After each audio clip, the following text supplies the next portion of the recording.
you've shifted your business over the past couple of years, and you're involved more in gap funding, especially in the multifamily space. So, can you explain a little bit more what gap funding is and how you're approaching it? Yeah, absolutely. Thank you so much for mentioning that. So, gap funding to me is really like the perfect side business for somebody like myself. So, I'm a corporate lawyer. I've been doing that for over 16 years. I used to work 100 hours a week, have to drop things on a dime and just work on things to get it done. I have a somewhat flexible schedule. I don't have the most flexible schedule. I do have one, particular massive disability, which is I have 5 children. So all kinds of random crap will happen where I have to drive them somewhere or pick them up or just with 5 kids, you just have 5 different distinct elements of Yeah, risk that are sometimes correlated and sometimes I'm uncorrelated. busy with two. Yeah, you're I already don't know how swamped you do with it. two. Yeah, so but I still have a pretty flexible schedule relative to other people that I know. So I'll just give you a perfect scenario. So there was a deal in Dallas. The lead sponsor called me at 9 a.m. He was referred to me by a guy that was referred to me. So that was a third tier referral. He called me in the morning and said, "Hey, I had an investor back out. I need $6 million today to close." And I said, "You mean like today? Not tomorrow today?" He said, "No, dude, what do you not understand about today?" And I said, "Well, I don't even know if I have $6 million. I gotta go check and blah, blah, blah. I gotta go make some calls." And he said, "Okay, cool." So he made a bunch of calls. I made a bunch of calls. I had to go to a business lunch along the way. I couldn't cancel it. And then we reconnected around, 1 p.m. that day, after my lunch. And he was like, "Hey, dude, like, so what's the story?" And he told me about all the calls he'd made. So a lot of people had like 1 million, 2 million, but they weren't sure if they could do it that fast. Their lawyer needed blah, blah, blah. Long story short, I funded 6 million at 3 p.m. that day. I was able to do the legal work. I, through a couple of partners and the private equity fund that I run, we cobbled together the money just in time, closed the deal, and we got paid back 3 days ago. So we got paid back around 88 days.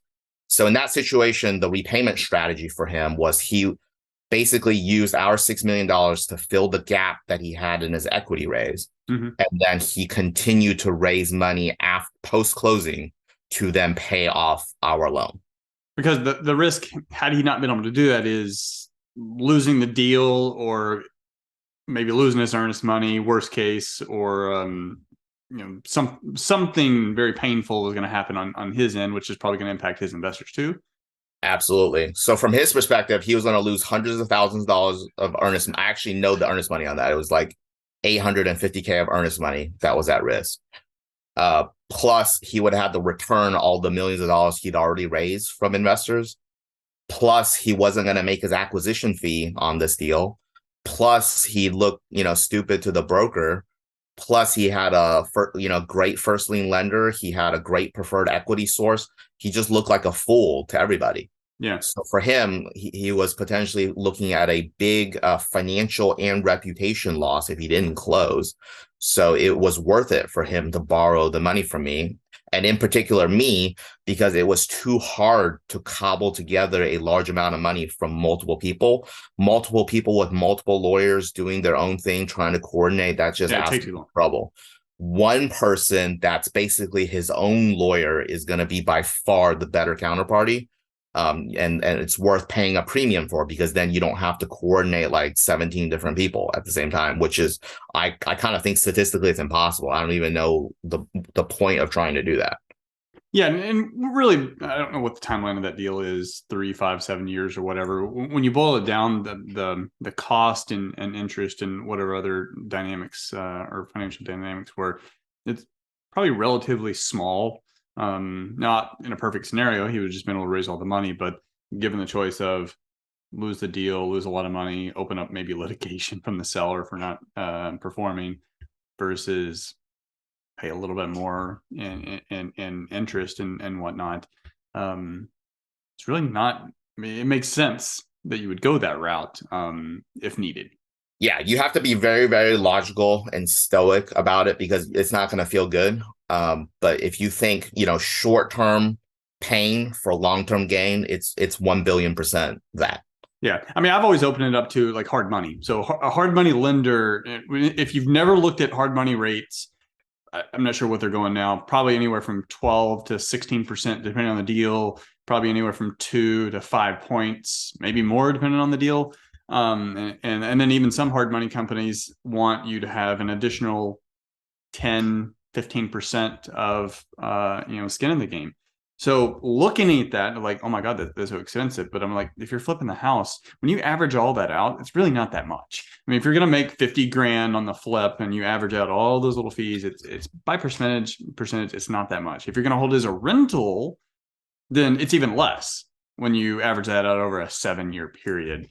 So ultimately, you got to do what you got to do to get the deal, and if the fundamentals still work, just pay it. Thank you. I'll give you $5 for that commercial, Chris. I mean, I gave you plenty of money. Yeah. And then I didn't.